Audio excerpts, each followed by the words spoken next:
Assalamualaikum warahmatullahi wabarakatuh. Ensiklopedia Al-Fatih kembali ke hadapan Anda untuk berbagi info Islami. Semoga menginspirasi aktivitas Anda hari ini.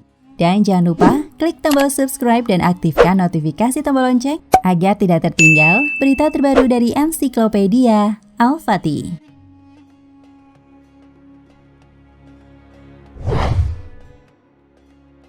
Salah satu keistimewaan yang diberikan Allah kepada Nabi Sulaiman, yakni memiliki pasukan dari kalangan jin.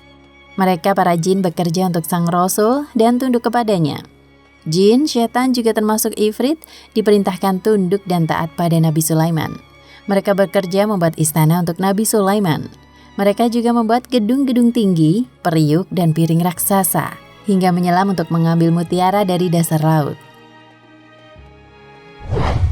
Hingga suatu masa, Nabi Sulaiman terus berada dalam mihrabnya.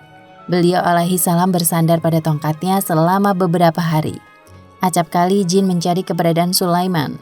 Sang Nabi selalu berada di sana dan bersandar pada tongkatnya. Maka para jin pun terus bekerja menyelesaikan tugas dari utusan Allah. Nabi Sulaiman memiliki kebiasaan iktikaf di mihrab Baitul Maqdis. Beliau biasa menetap di sana selama 1 tahun atau 2 tahun. Suatu hari, saat beliau masuk ke dalam masjid, ada sebuah tanaman tumbuh di dalam mihrabnya.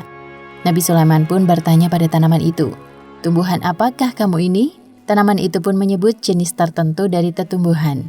Nabi Sulaiman pun bertanya kembali, "Untuk apa kau diciptakan?" Tumbuhan itu menimpali, "Untuk meruntuhkan masjidmu ini," jawabnya. Kagetlah Nabi Sulaiman. Tidak mungkin Allah hendak meruntuhkannya sementara aku masih hidup. Berarti kau adalah tanda kematianku dan tanda runtuhnya Baitul Maqdis, ujar sang Nabi. Nabi Sulaiman pun kemudian memindahkan tanaman tersebut ke dekat dinding. Beliau lalu berdoa, "Ya Allah, butakan mata jin agar tak tahu tentang kematianku, sehingga manusia menyadari bahwa para jin sama sekali tidak tahu menahu perkara gaib." Allah mengabulkan doa Nabi Sulaiman. Malaikat maut mencabut nyawa sang Nabi ketika beliau tengah sholat di dalam mihrabnya. Ruh Nabi Sulaiman dicabut saat posisi beliau dalam keadaan berdiri. Maka ketika sang Nabi wafat, tubuhnya tersanggah tongkat dan terus berdiri. Tidak ada yang mengetahui kematian sang Nabi, termasuk para jin. Acap kali jin mengintip ke dalam mihrab. Mereka mendapati Nabi Sulaiman berdiri dan mengira beliau masih hidup. Setiap kali mengintip kembali, Nabi Sulaiman terus berdiri. Para jin tidak merasa aneh karena memang Nabi Sulaiman terbiasa beribadah berlama-lama dan terbiasa iktikaf di dalam mihrab selama bertahun-tahun. Hingga kemudian Allah mengirimkan rayap untuk memakan tongkat Nabi Sulaiman. Saat tongkat itu telah rapuh akibat rayap, jasad Nabi Sulaiman tersungkur dan barulah orang-orang dan para jin mengetahui bahwa selama ini ternyata sang Nabi telah wafat. Terbuktilah bahwa jin itu bodoh dalam perkara gaib. Seandainya mereka tahu perkara gaib, maka pastilah mereka tahu bahwa Nabi Sulaiman telah wafat dan segera pergi meninggalkan pekerjaan berat yang terus membelenggu mereka.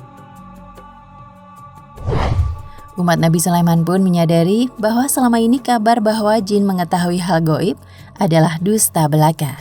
Para jin dahulu selalu menyombongkan diri bahwa mereka memahami perkara gaib. Namun setelah kejadian ajaib dari kematian Nabi Sulaiman, teranglah sudah bahwa jin sebetulnya sangat bodoh akan hal gaib. Mereka tak tahu menahu hal gaib dan hanya Allah lah yang mengetahuinya. Wallahu a'lam bishawab. Nah pemirsa Ensiklopedia Al-Fatih, sampai di sini perjumpaan kita kali ini. Semoga menginspirasi.